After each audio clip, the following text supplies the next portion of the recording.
Muy buenas noches, gracias por acompañarnos.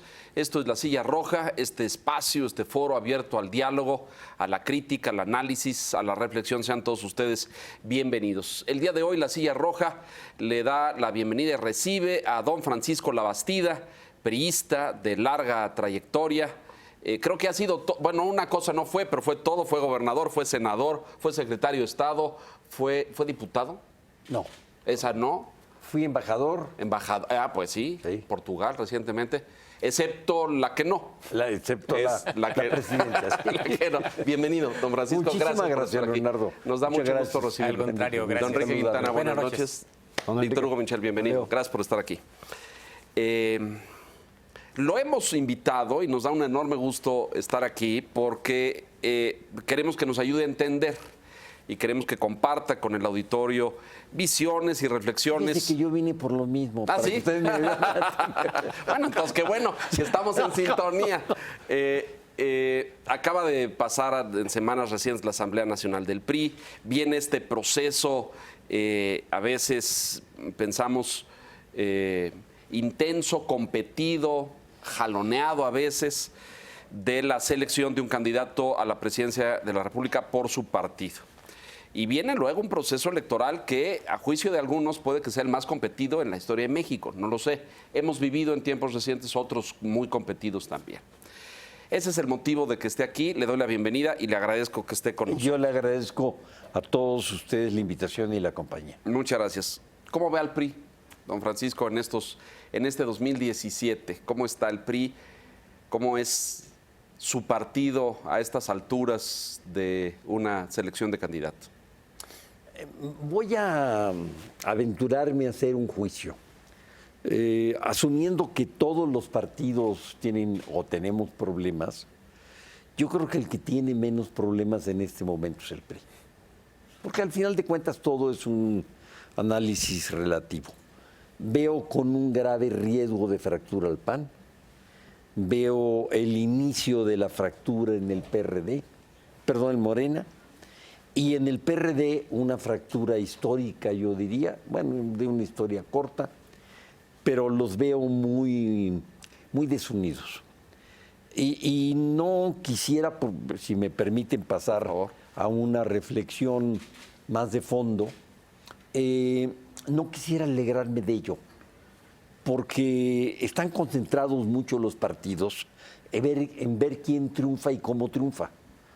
Y me parece que hemos quitado de la opinión pública y del debate de las ideas, ¿qué queremos para el país?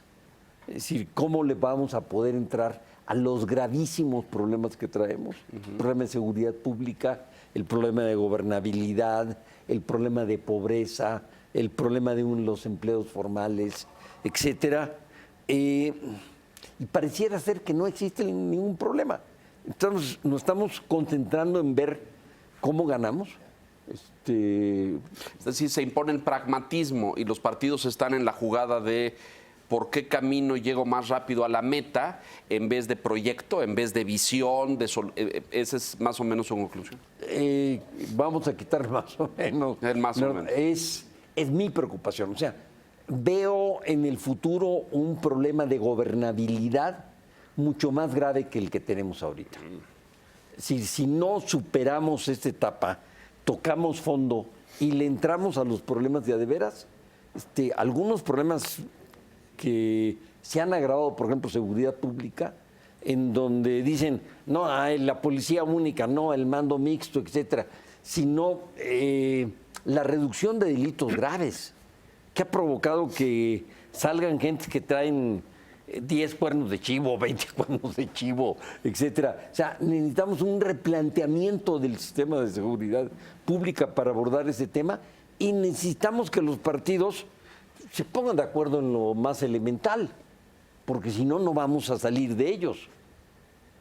Perdón por complicar el análisis. Comentábamos hace un momento que en los procesos personales, yo agregaría en los procesos macro como el de un país, hay que aprender. Reflexionábamos en torno a lo que pasó en el 2000, su candidatura y el aprendizaje que ese proceso lo obligó. En el país hemos aprendido.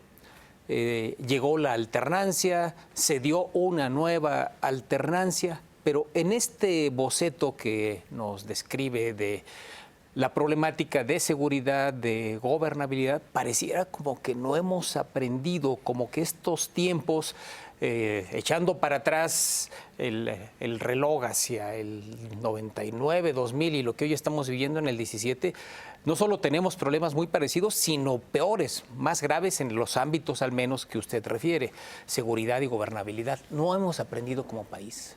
Yo creo que no hemos aprendido como país, es mi juicio personal, y asumo los costos de esta opinión.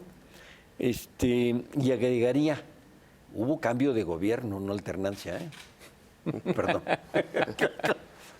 Igual hay mucha gente que le dolería eso, ¿eh, don Francisco? Bueno, a ver, Ya, todos esos que se vanaglorian de la transición, de todas esas cosas. O sea, ¿todo esto fue igual?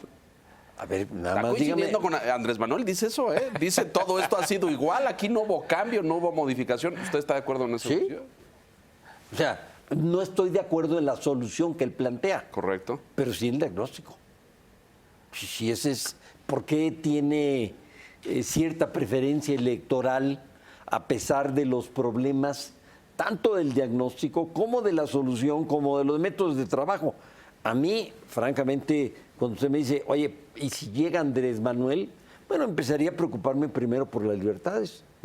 De la libertad de comunicación, la libertad de expresión, la libertad de transitar, la libertad de criticar. Y luego me preocuparía mucho por elementos como crecimiento económico, generación de empleo, manejo ordenado de la economía, estabilidad económica, etcétera, etcétera. Es decir, ¿qué quiero decir? Que no estoy de acuerdo con... Su propuesta y su planteamiento. Así es. Pero eso no quiere decir que esté mal en todo. A ver, usted menciona ahí que estamos viendo una crisis de partidos en este momento. Estamos viendo cómo los otros partidos se están fracturando internamente, pero el PRI llega en un momento de cohesión, o al menos con una crisis, o al menos una problemática no tan grave. ¿Qué tanto juega el hecho de que hay un presidente de la República, de que hay un jefe supremo, vamos a decirlo, en el partido? ¿Les está sirviendo a ustedes tener otra vez esta figura central, esta figura del máximo mandatario para evitar problemas en el partido? Sin lugar a dudas, y agregaría también no solo la existencia de un presidente del PRI, le ayuda al PRI, sino también la actitud del presidente. Es decir, por poner los polos extremos. Un presidente fundamentalmente priista como es Peña y un presidente no priista como es Zedillo. Sí. Perdón, pero digamos, el sistema que empujó Zedillo, al cual nos opusimos el presidente del partido y el secretario de Gobernación, yo tenía ese puesto entonces, en 3 ocasiones sucesivas, los dos juntos, no nos pelaron, por decirlo de alguna forma. ¿Sí? Entonces, y provocaron un problema de una división terrible dentro del partido. Mismo que se lo pronosticamos. Hoy no estamos en esa circunstancia. No. Hay voces disidentes en el PRI, ¿eh, don Sí, por Francisco? supuesto. Las hemos visto, hay gente que no. Ivonne. Y bueno, está Ivonne, está Ulises, Sí. están a lo mejor no otros tan relevantes como eso, que han ocupado cargos, pero hay varios grupos ahí que no están de acuerdo en esta cosa de que el presidente sea el único elector o el fiel de la balanza, como en el lenguaje clásico se acostumbraba a decir. A mí me llama la atención, no sé, en estos tiempos del siglo XXI y donde todos los partidos pretenden ser democráticos o se dicen, hacen encuestas, a lo mejor medio cuchareadas. medio camuflajeadas, medio. asambleas, consejos. Aquí orgullosamente los priistas dicen, no, aquí elige uno, aquí elige el señor que despacha en Los Pinos, y lo dicen con orgullo, con profundo sentido de responsabilidad, si eso es lo correcto. Y yo ¿no? añadiría, y entonces terminó siendo sano el dedazo. Le preguntaría a usted. Depende cómo lo aplique. A ver, a mí me ha tocado un periodo relativamente largo en el sistema político mexicano, más de 50 años, ¿no? Yo empecé a trabajar a los 19 años. por examen de oposición, por cierto, no por dedazo. Entonces, en la Secretaría de Hacienda, me ha tocado tratar a varios presidentes, algunos con cercanía, tanto de mi partido como de otro partido. A mí lo que me ha tocado vivir es que los presidentes preguntan y consultan de manera más o menos abierta, y yo diría a veces hasta en círculos cerrados. A mí me ha tocado decirme que un presidente me diga, oye, escogí a 3 gentes que confío en su juicio y que me van a dar opinión en función de los intereses del país, y vamos platicando sobre cómo los ves, qué opinas de ellos, quién puede hacer mejor o mal papel, etcétera, etcétera, ¿no? Y eso lo hacen tanto en grupitos cerrados, en este caso éramos uno nada más, o mesas de 10, 12 personas, 8, en fin. Sí, eso se da. O sea, no es una decisión arbitraria. A ver, esto nos permitiría suponer que eso está sucediendo en este momento y que el presidente Peña está consultando con algunos pequeños grupos cerrados o un poquito más. Eso supondría pensar que así sucede. Por supuesto. ¿Y por qué cuando es totalmente antidemocrático decir en la narrativa y en el discurso político que decide uno, Enrique Ochoa y todo el establishment priista lo dice con como diría el perro Bermúdez, con pundonor, oiga usted? Así, sí, aquí no tenemos empacho en decir, aquí decide uno. Ni un proceso ahí. Hacían pasarelas antes, don Francisco, hacían procesos de auscultación, había un montón de mecanismos. Hoy se eliminaron todos. Bueno, hubo elección primaria. Sí, Francisco Labastida ganó la candidatura eso, exacto, en una elección primaria. Claro, aplastó a Manuel Bartlett, ya no me acuerdo qué porcentaje, fue como el 80, ¿no? El que obtuvo... 70 y algo por ciento. Sí, cerca del 80%. Y a él no se le ha olvidado, por cierto. ¿Lo ha vuelto a ver? Pero a ver, sí. Tengo puntos de vista diferentes sobre varios aspectos con Manuel. Voy a cometer una incidencia. Don Miguel de la Madrid fue uno de los señores presidentes que me preguntaron. Y me dijo, ¿cómo los ves? Y le dije, déjame empezar por Manuel. Manuel tiene una mayor popularidad. Las columnas políticas consideran que sabe más de política que usted, etcétera, etcétera, etcétera. Me dijo, sí, obviamente no le gustaba mucho lo que le decía. Le dije, ¿qué quiere decir eso? Que el poder del secretario de Gobernación lo utiliza para él y no para usted. Entonces, si lo escoge a él, en la primera... Ahora, Manuel sabe esto, Manuel sabe que usted fue uno de los que, digamos, dio una opinión... No, lo estoy dando a conocer ahorita. Muy bien. Bueno, lo sabe ya, ¿no? Lo sabe a partir de este momento. Hoy, yo creo que, bueno, ya no vamos a hablar de Bartlett porque no está presente además, pero hoy ha tomado otro curso y otro camino. Ya, hay mucha hace años. Sí, y hay mucha gente que le sigue sonando, pero tú no estabas allá y hiciste esto y estuviste acá y defendías estas premisas y estas banderas, y ahora cómo estás de este lado. Aquí ha estado con nosotros, y hemos dialogado de esto con él. Y no lo acusaban de la caída del sistema y demás cosas. Bueno, en los libros de historia esa no se la va a poder quitar, Bueno. Ahí está, aunque él diga que no y que hubo otros. Y varias gente les dijimos que el sistema no funcionaba, Yo fui uno de ellos. Bueno, hoy a tantos años de distancia, fue un recurso en ese momento, don Francisco, porque los números salían de una forma adversa al sistema y al régimen. Gobernación creía que se podía hacer, cuando no se podía hacer. O sea, si uno ve el proceso de contabilidad de los votos en una casilla, de las inconformidades que surgen del recuento de los votos, se da cuenta que el proceso a veces dura hasta el día siguiente, por lo menos en alguna parte de las casillas. ¿Cuáles llegan primero? Pues llegan obviamente las de las ciudades. ¿Qué significa?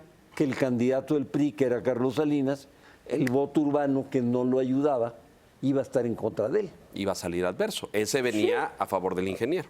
Sí. Y ahí es cuando lo hicieron así. Haciendo la evaluación de qué resultó de la asamblea del PRI de hace algunas semanas. Decía al principio usted, si nos comparamos o si se compara el PRI con Morena, el PRD, el PAN ahora que se están dando con la cubeta en el Congreso, en el Senado, sí, durísimo. Pareciera que el PRI, pese a las voces disidentes, pues salió más o menos unido. Percibe que cuando el fiel de la balanza se incline hacia uno u otro lado, después de este proceso que nos describe, de escuchar a quienes les tenga confianza, de hacer sus valoraciones, etcétera, ¿el PRI va a seguir así? ¿Qué siente uno de los aspirantes cuando no es elegido? Seguramente usted tuvo oportunidad allá en aquellas épocas de ver qué pensó Bartlett y qué pensó Madrazo, en fin, aquellos que aspiraban públicamente. Y el inolvidable Camacho. Sí, en fin. Se mantendrá. No se ría, no sea maloso. No se ríe. O sea. Pues es que me está provocando. No, bueno. ¿Se mantendrá la cohesión? Es muy difícil, obviamente, predecir el futuro. Depende mucho del entorno. Por ejemplo, yo creo que el candidato del partido, lo cual para mí es una buena señal que tengamos varios precandidatos que cumplen con los requisitos de honestidad, de capacidad, etcétera.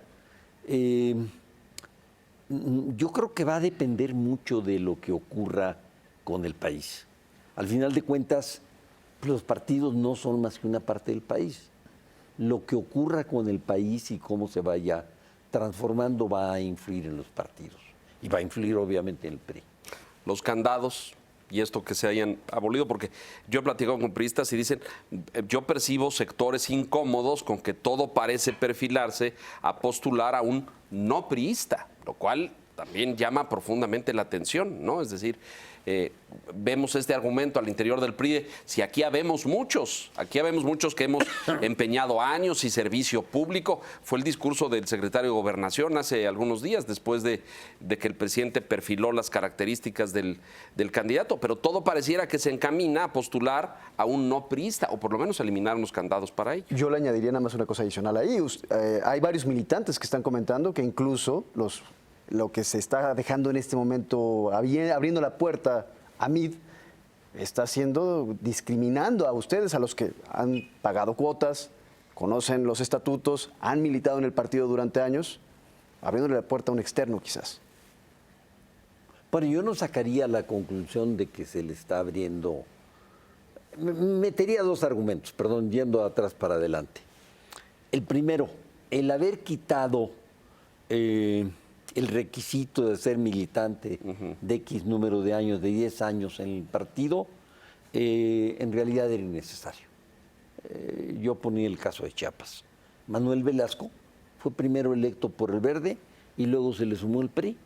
O sea, esa es la forma que se podía haber utilizado. O sea, no era... Una alianza, claro, coalición. Las alianzas, o sea, no era necesario. Los estatutos del partido permiten que cuando hay una alianza, automáticamente se puede elegir una gente que no sea del partido. Pero regresando a la pregunta, para mí a los primeros que hay que entusiasmar son a los priistas. Si los priistas no están entusiasmados con el candidato, sin el priismo no ganamos. Ahora, solo con el priismo tampoco ganamos. ¿Tampoco? Tampoco. Hay gente que piensa que sí, ¿eh? No. Incluso me atrevería a decir que el propio presidente de la República. Perdón, Piensan que el PRI solo y la maquinaria del PRI da para... Pero sin los priistas, las encuestas dicen que la preferencia bruta, o sea, contando los que no la expresan, es de 15% del PRI. La preferencia neta, descontando a los que no declaran, es sobre el 20%. Y es de los partidos que más preferencia tienen. Un poquito ahí con el PAN y con Morena, pero 20%. Estamos en tercer lugar.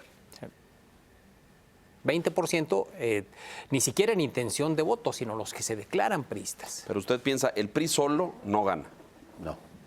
Y estoy convencido. Y la Es decir, el PRI tiene que jalar la simpatía de la ciudadanía, llámele del color que quiera. De donde esté. sea centro izquierda, sea centro derecha, Correcto. sea centro centro, pero tiene que jalar la simpatía de la ciudadanía. Y yo creo que ese jalar simpatía de la ciudadanía está dado por dos factores.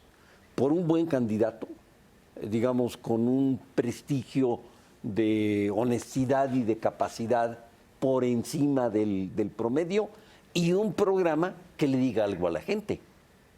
Es decir, ¿a qué metas? ¿A dónde queremos llegar y cómo queremos llegar? Vamos a hacer una pausa, si nos permite, don Francisco, y regresamos a hacer un balance de si están contentos o no. Estamos con Francisco Labastida en la Silla Roja. Una pausa muy breve, regresamos enseguida. Gracias.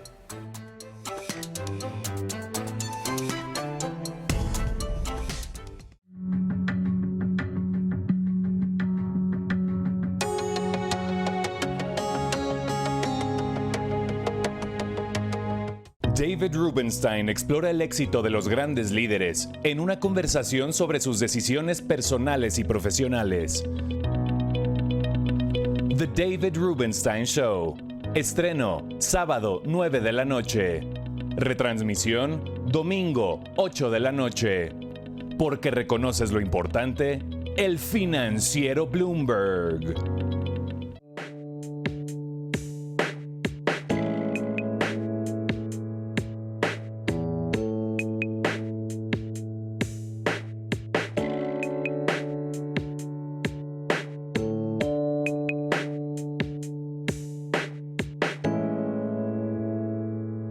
Economía, cierre de bolsa, negocios, finanzas.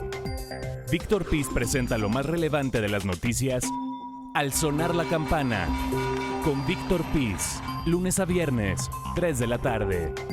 Porque reconoces lo importante, el financiero Bloomberg.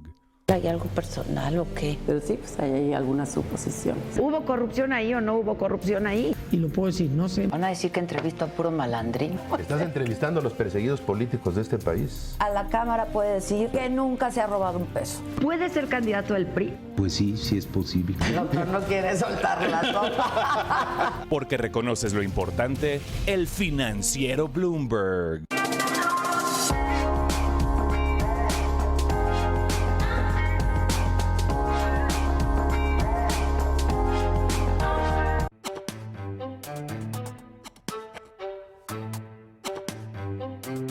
Mucho sentido del humor.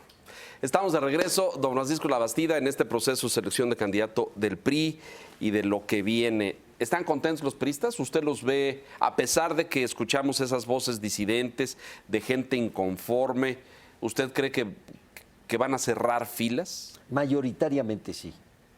No excluiría la posibilidad de que un grupo, de hecho hay algunos grupos activos, no estén de acuerdo con el proceso. Pero yo creo que mayoritariamente. Ahora, déjeme decirle algo, permítanme decirle algo a los tres. Yo digo con toda tranquilidad que los procesos de democratización dentro del partido más intensos me ha tocado vivirlos a mí. Sí. En Sinaloa me pidió Luis Donaldo Colosio, yo era gobernador, me dijo, oye, el único gobernador que creo que eres capaz de hacer una contienda interna, eres tú. Dijo, entonces te quiero proponer que hagamos tal cosa. Dije, sí, Luis Donaldo, nada más que eso tiene que empezar por la base. Sí, desde el presidente del comisariado ejidal, el presidente de la colonia, porque si no es una democracia simulada, ¿sí? Y lo tienes que llevar en un proceso en donde te cueste poco. Por ejemplo, la falla del 2000 fue que todo el dinero, todo el esfuerzo se fue en la campaña del nuevo PRI y en la campaña, en la contienda interna. ¿Sí? Entonces, si hace eso y le dicen el partido, ahí te lo entrego con alguna deuda que a ver cómo le haces para arreglarla, no, eso no funciona. Entonces, las formas son particularmente importantes. Pero ya no hay contiendas internas, pues. Ahora se dice así. los gobernadores deciden quién lo sucede. Cuando hay disputa, vemos rompimientos, se vuelven candidatos de oposición y luego les ganan las gubernaturas. Lo hemos visto ya en varios casos. Lo vimos con Maloba, por ejemplo, lo vimos en Veracruz ahora.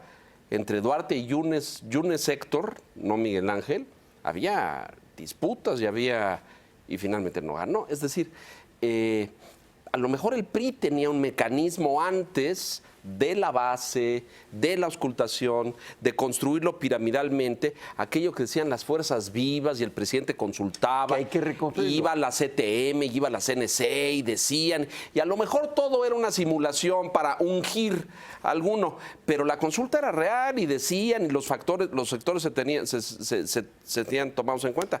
Oye, eso está planchado, eso ya no existe, ¿no? No sé, yo ni soy priista ni he militado jamás, pero me llama la atención este proceso hoy de profunda satisfacción, es decir, va a decidir el presidente Peña, ¿no? Y todo el mundo, bueno, hay disidencia, hay gente que no está de acuerdo. ¿Cuáles son los fuertes o cómo ve usted la contienda? Hay 4, según la pasarela que acaba de hacer Emilio Gamboa en el Senado. Otros dicen que son más, que quieren más, pero yo veo ahí a José Antonio Meade claramente, a Aurelio Nuño, a Miguel Ángel Osorio Chong y a José Narro. ¿Tan parejos? No, pero déjeme tomar un La tema anterior. que... Sí, porque Leonardo, usted me tocó el corazón, me tocó a Sinaloa. A ver, ¿por qué gana Maloba? Maloba iba primer lugar en las encuestas cuando le dice el gobernador Juan Millán, oye, quiero meter a Jesús Aguilar, entonces hazte un lado y dale la oportunidad. Y en la siguiente me comprometo a que tú eres. Y le dice Jesús Aguilar. Pasan 6 años y le dice, oye, fíjate que no se puede. El que me gusta es otro. Dice, a ver, iba en primer lugar en las encuestas. Ya me la hicieron en esa película, ya la vi. Ya la vi. Oye, pues no. Entonces, rompe y se va. El no respetar las formas, Leonardo, que usted decía, o sea, el no basarse en lo que la gente decía y opinaba realmente, fue lo que ha provocado esto.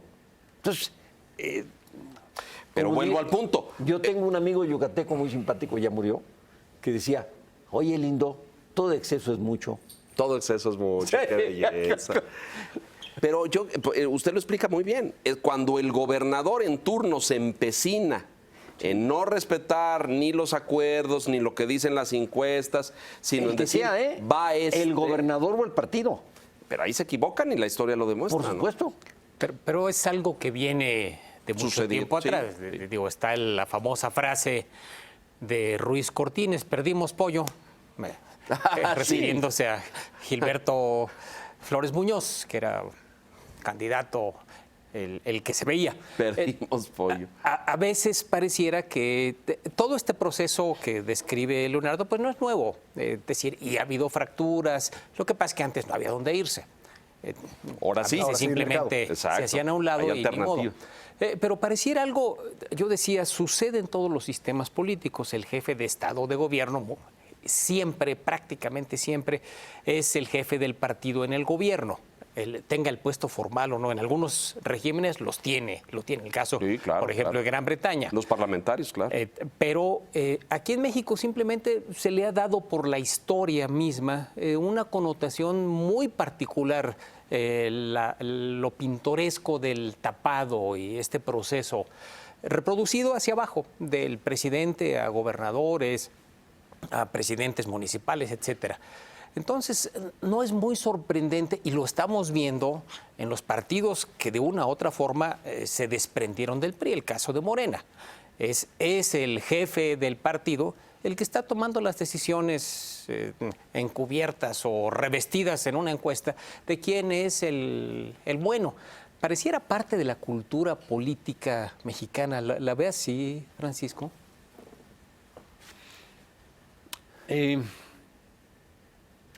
Yo creo, como decía Enrique, que de alguna manera existen en todo el mundo. Es decir, pensar que el presidente de la República no tiene ningún peso es absurdo. Ahora, yo quisiera recurrir a un ejemplo de la historia. Cuando Lázaro Cárdenas toma la decisión del candidato, su candidato, in pectore, era Mújica. Sí. ¿sí? Y no lo Ávila mete. Camacho. No Ávila Camacho. No lo mete, ¿por qué? Por toda la reacción que había existido. Bueno, se fue a vivir más de un mes a Nuevo León. Así es, sí. ¿Sí? Por toda la reacción que había habido, en donde se decía, tú sigues con la educación socialista, el reparto de tierras y demás cosas, y el país va a entrar en una crisis. Y entonces opta por una gente conciliadora. Es decir, eso, y perdón por utilizarlo como ejemplo, significa simplemente que escuchaba a la opinión pública. Nada más. Y perdón por poner un ejemplo tan... No me gusta. ¿Y saben cuál pienso así semejante? En Enrique Peña Nieto, gobernador del Estado de México. Y Erubiel Ávila. Y Erubiel Ávila. Claro. Erubiel venía de otro grupo político, supuesto. apoyado de otro municipio, lejano supuesto. a Toluca, pero con mucho impulso popular, con mucho apoyo, y no era a lo mejor el favorito del gobernador. Y tuvo la prudencia y la inteligencia de decir, pues no puede ser porque voy a provocar a lo mejor un rompimiento. Ahora, eso me llevaría a preguntarle, ¿usted cree que en esta ocasión el presidente va a tomar una decisión pragmática, calculada? ¿No va a dejar que le pese ahí el ánimo? No es la un pasión? asunto de corazón. Si me lo quiere tomar en este, no es un asunto de corazón. Es un asunto del cerebro. O sea, el que pueda ganar es el que debe ser el candidato. ¿Y de los que ve, a quién ve que puede ganar? Depende un poco del entorno.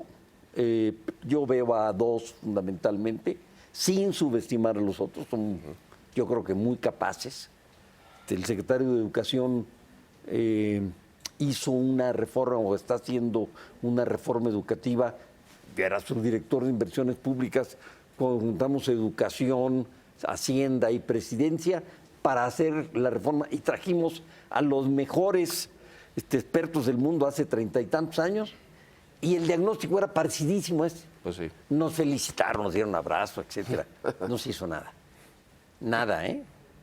Entonces, ya no lo diga porque aprecio... lloramos, don Francisco, porque nos tardamos 3 décadas en llegar a la reforma educativa. Sí. Entonces, aprecio mucho que un hombre como él o el presidente haya empujado una reforma educativa que es indispensable para el país. Correcto. Lo mismo que la energética. Sí. ¿Sí? Pero por ahí viene un pero. Pero, obviamente, si él resultara candidato, toda la coordinadora y un grupo se le echaría encima, sin duda alguna. La CENTE. La coordinadora, sí. La de Oaxaca, pues. Los que son delincuentes no son maestros. Porque cuando matan al rector de la Universidad Autónoma de la Benito Juárez, de un balazo en la cabeza, cuando se encargan de secuestrar agentes, cuando matan a un periodista, cuando se convierten en unos delincuentes, que eso es lo que ya son. no son maestros, claro. Lo van a tener encima. Sí, y hay que saber que eso, sin lugar a dudas, puede impactar. Entonces, no es en función de sus méritos personales, sino de la circunstancia en la cual se desenvuelve. Yo, en función de esa circunstancia, veo básicamente a dos gentes, a Pepe Narro y a mí. ¿Osorio Chong no? Vuelta otra vez a las circunstancias. ¿Qué está ocurriendo con la seguridad pública? Un grave deterioro. Un grave deterioro. Estamos igual o peor que en el gobierno, que en los peores años del presidente Calderón. Sí, en términos de índices de homicidios violentos o muertes violentas, en fin, sí, los índices son... Y no hay todavía un plan nacional de seguridad pública. Y ya se va a acabar la administración. De estos dos fuertes, uno de los factores de entorno que se tienen que considerar, usted decía, el que tenga posibilidades de ganar, el que lo haga mejor, el que tenga más cualidades. El presidente dijo hace unos días, el que tenga una trayectoria de honestidad y limpieza, claro. Dijo, muy bien. Los dos la tienen. Me parece que los dos la tienen. Frente al conocido candidato... Y hay muchos más, ¿eh? No, bueno, sí, me parecería injusto decir que solo ellos, sí, estoy de acuerdo. ¿Y dónde está el secretario de Turismo? ¿Y dónde está el secretario de Agricultura? Muchos otros muy buenos, Muchos claro. otros. Frente a Andrés Manuel López Obrador, conocido candidato, muy aventajado en términos de que tiene mucho tiempo en esto. ¿Cuál sería el mejor? Eso no sirve de nada. No, bueno, en conocimiento de nombre, ¿cómo no sirve? Perdón. Claro que sirve. Déjenme poner mi ejemplo. A ver. Fíjese que me estoy clavando una daga. No lo haga, no lo haga. Prepara los servicios médicos. Sí. A ver, cuando terminó la contienda interna, solo había un candidato, obviamente, que había ganado, que era yo. Tenía 20 puntos arriba de los demás, porque no había nadie en contienda. Yo sostuve siempre, cuando era secretario de Gobernación, que no debíamos de hacerlo así y que la tontería de haber hecho un esquema de elecciones en donde había 68,000 casillas, 18 millones de votos impresos. En cada casilla tiene que tener un presidente, un secretario y un escrutador, o sea, 200,000 personas cuidando el proceso. Una campaña del nuevo PRI en radio, en prensa, en los periódicos, etcétera, fracturó al partido. Sí. No, pues, se acabaron la lana también, se gastaron muchísimo bancarrota. en eso, ¿no? Ahí me entregan al partido con una deuda que prefiero no mencionarla. Pero me dicen, a ver, ¿cómo le haces para arreglarla? O sea, ¿tiene que haber contienda interna? ¿Tiene que haber tiene que haber dos o tiene que haber tres que estén contendiendo entre sí? Sí, pero fundamentalmente lo que tiene que hacer es escuchar a la opinión pública. Es decir, tener la serenidad de análisis, la objetividad para decir el hombre que tiene la mejor respuesta para el país, para los problemas que está viviendo, porque no estamos en Disneylandia. Así que con estos índices de inseguridad y de pobreza, hay que entrarle a los Esto problemas del parecería país. señalar que se perfilan como punteros los dos Pepes, pues, los dos Josés. Sí. El académico, el exrector, el hombre que ha dedicado parte de su vida al servicio público desde la educación y la academia, y a José Antonio Meade, que tiene una impecable carrera en el servicio público, en Hacienda, en Relaciones Exteriores, en fin, etcétera. Déjeme decir algo sobre Meade, porque luego se nos olvide el entorno. Se lo comentaba a Enrique hace un momento. Si los ingresos de Pemex fueron de 110,000 millones de dólares, las ventas de Pemex, en el gobierno del presidente Fox. Y del orden de 100,000 millones de dólares en el gobierno del presidente Calderón. Hoy son menos de 40,000. Se cayó eso terrible, ¿no? O sea, perdimos 70,000 millones de dólares de divisas y más de 50,000 millones de dólares de impuestos. Y no ha habido una crisis, ¿eh? Ahí me tocó ser secretario de Energía cuando el precio del petróleo bajó a $5. Se nos desató la inflación. Horrible, claro. Claro, lo además recordamos. teníamos el terremoto del 85, Claro. que había que atenderlo. Pero, a ver, las variables económicas no se han salido. 3 millones de empleos, inflación. Muy controlada al principio, ya se nos disparó un poquito, pero... Sí, pero nada del otro mundo. Llegamos a tener 160%. Sí, bueno, no se nos olvida, la vivimos, pues. Somos hijos de esa generación, Sí. de la hiperinflación. Sí. Hacemos otra pausa de inmediato y regresamos para hablar de esto y del contexto y del entorno y de la competencia, porque no hemos hablado de la competencia, don Francisco. Mensajes, regresamos.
De regreso, muchas gracias, don Francisco.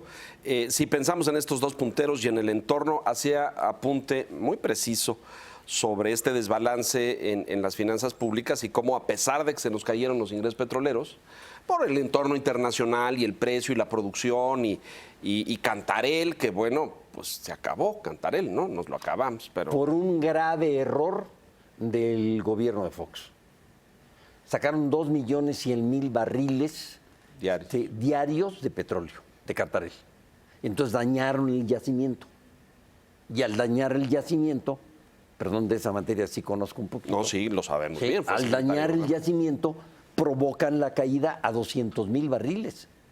Si de 2.100.000 a 200.000 barriles. Y no han sido capaces de meterle técnicas de explotación y de producción secundaria. Es inadmisible. MIDE está mejor calificado en la parte financiera, económica, hacendaria, es su ramo de especialidad.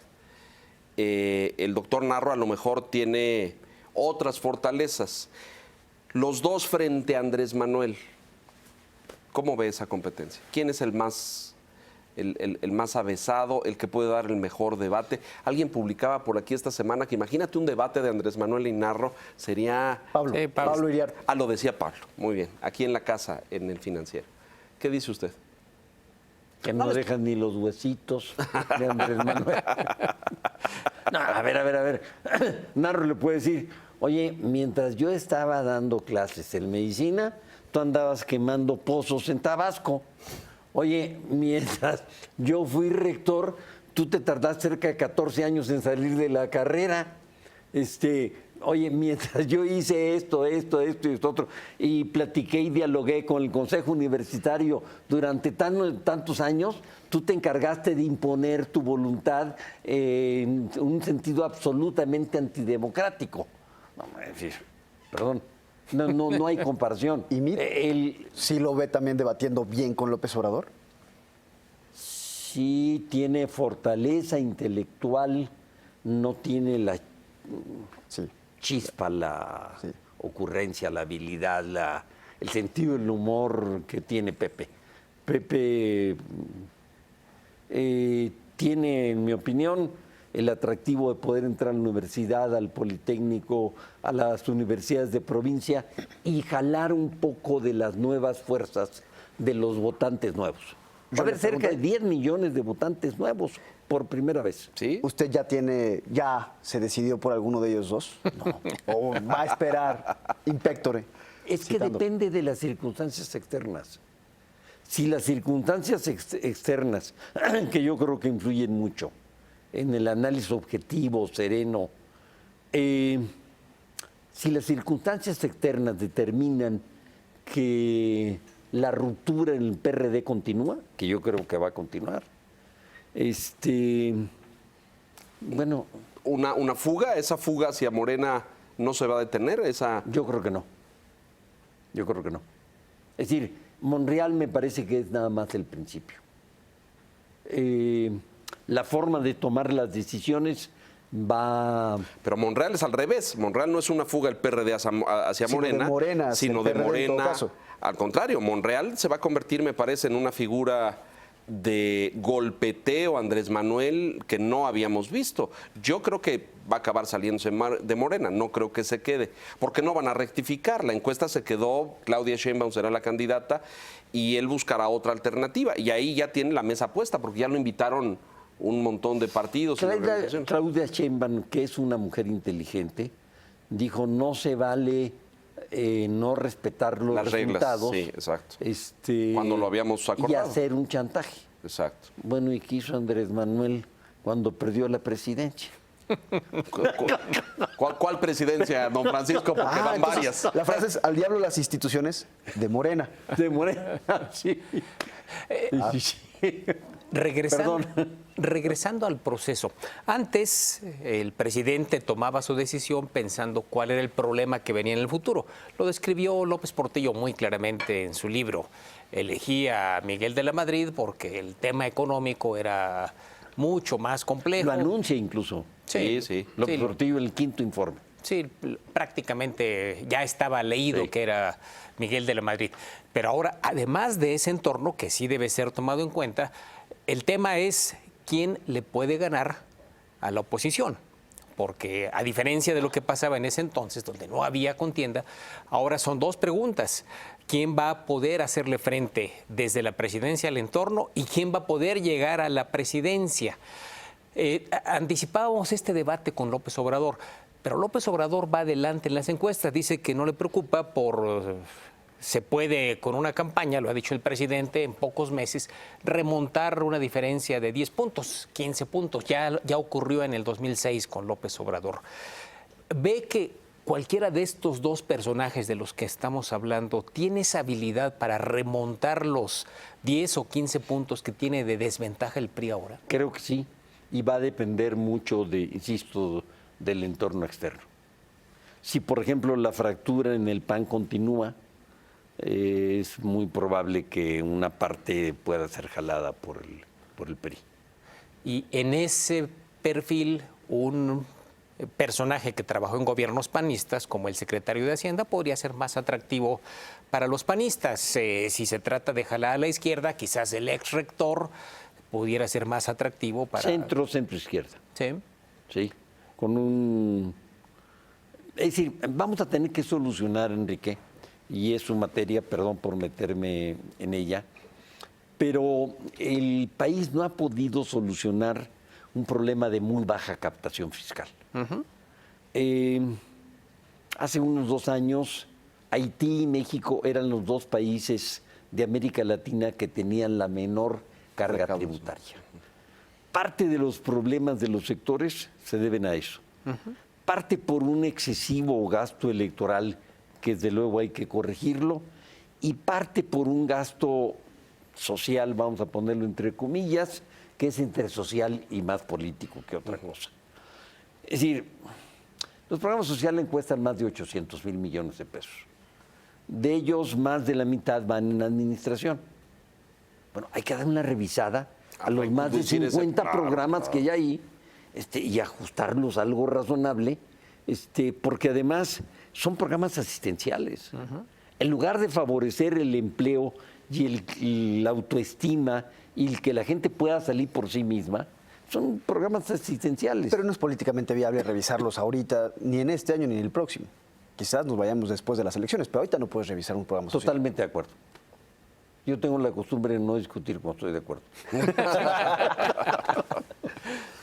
Ahora, ¿usted cree que al final cuando el presidente tome la decisión, en el caso ya sea de Pepe Mid, de José Narro, todo el partido va a terminar alineándose? Y quiero preguntarle en el caso de, si fuera Mid, porque usted habla mucho de que la militancia tiene que enamorarse de su candidato, tiene que emocionarse. ¿Los ve a los dos con la capacidad de emocionar a la militancia, de cerrar filas? Yo lamentablemente solo soy economista y no futurólogo. Ya me lo decía. No, bueno, va a depender de lo que hagan, ¿no? Sí. Si no es posible. ¿El tema generacional lo ve como un factor? Porque entre los dos distan no sé cuántos años, pero tal vez 15, no tengo más de 15. No tengo el dato preciso, pero hay un margen generacional ahí importante. ¿Cuenta? ¿Será factor? Pensemos en el electorado, no en la decisión del presidente, pero lo que tenemos enfrente, este tema se ha venido hablando mucho, ya no sé si vaya a suceder. Si el candidato del PAN fuera Ricardo Anaya, que es un joven político mexicano, entonces se comentaba en círculos políticos, Aurelio Nuño pudiera ser el más viable para una competencia más pareja generacionalmente, pero si fuera Margarita, a lo mejor, ¿ese factor de la edad es un factor a tomar en cuenta? A ver, yo soy 7 años mayor que Narro, ¿eh? Que el doctor Narro. Sí. Sí, pero como citando al presidente Pero usted Calderón. creo que ya no va a competir, o por lo menos. No. A lo mejor no lo está anunciando. No. Como decía Felipe Calderón. Si tuve la invitación para formar parte de este gabinete. De este Claro. gabinete. Sí. Pero como decía el presidente, el que ya bailó que se siente, ¿no? Y usted ya bailó las calmadas, las duras, las movidas, la quebradita, ya bailó todas, pues. Y ya se sentó. Sí. Muy bien. ¿Es factor la edad o no? El que José Narro aparente, porque a mí me parece energético y lleno de... es muy jovial. De vitalidad. De vitalidad. ¿Cuenta la edad o no? Frente al electorado, ¿le importaría ver a un hombre de una edad? Sí, pero no sé en qué sentido. Positivo. Porque, a ver, ¿para dónde cargue? Después de los Tuvimos uno muy gobernadores, joven ahora. después de los gobernadores estrella, que eran puros jóvenes, y de los malísimos resultados que obtuvimos de ellos. A ver, haga un balance rápido de eso. No nos podemos ir sin que nos haga un balance de los Duarte, los Borges, todos estos. Es una vergüenza. Es una vergüenza. ¿Por qué se Es tardó lamentable. el PRI en señalarlos? ¿Por qué se tardó el PRI en decir esto está mal? Se aventaron la administración entera, acabaron sus gobiernos. Leonardo, a mí el presidente López Portillo me ofreció, delante de Miguel de la Madrid y de Ramón Aguirre, me dijo, oiga, la Bastida, ¿quiere ser candidato a la gubernatura de Sinaloa? Y dije, mire, la verdad sí, pero no estoy preparado. Me dijo, ¿cómo que no está preparado? No, le dije, mire, yo soy subsecretario de Planeación, algo sé de eso. Soy economista, tengo estudios de posgrado en evaluación de proyectos, en planeación, etcétera, pero no sé nada de seguridad pública. Y usted me está proponiendo que me vaya al estado más violento en ese momento en el país. No estoy preparado. Le tocó después. Pero pudo no haberme tocado, ¿eh? Bueno, pero a lo mejor y además ya era otro presidente, porque usted es gobernador con Miguel de la Madrid, ¿no es cierto? Sí. Lo que quiere decir es que ahora los gobernadores no responden así. Preparados o no, si les ofrecen... Y tenía usted más o menos... Se lanzan. Tenía usted Voy más o para menos, allá. ¿qué tenía? Como 30 y tantos años en ese momento, ¿no? 38. 38. Pues sí, es la edad con la que gobernó Borges y Duarte, Ahora ya ¿no? Sí, pero hay además un vicio estructural. Los diputados locales, no están cumpliendo su función. Es decir, el país tiene que revisar de fondo muchos de los instrumentos con los cuales está trabajando. Que los gobernadores pueden hacer en sus estados lo que quieran, que el gobernador de Quintana Roo puede vender 200 y tantas hectáreas al 1 o 2% de su valor real y nadie le para nada, que no hay un instrumento de supervisión que permita poner las cosas en orden. Dicho lo cual, porque acabo de estar en su tierra, a Maloba le acaban de hacer una aprobación de sus cuentas fast track sin revisión ninguna. Y creo que ameritaría el caso de una investigación más a fondo, porque hay señalamientos de la ciudadanía de una serie de, por lo menos, dudas. No me atrevo a decir desvíos o negocios, pero la ciudadanía dice, oiga, aquí hay cosas raras. Los diputados la aprobaron de inmediato. Pasan. Pero están abiertas investigaciones.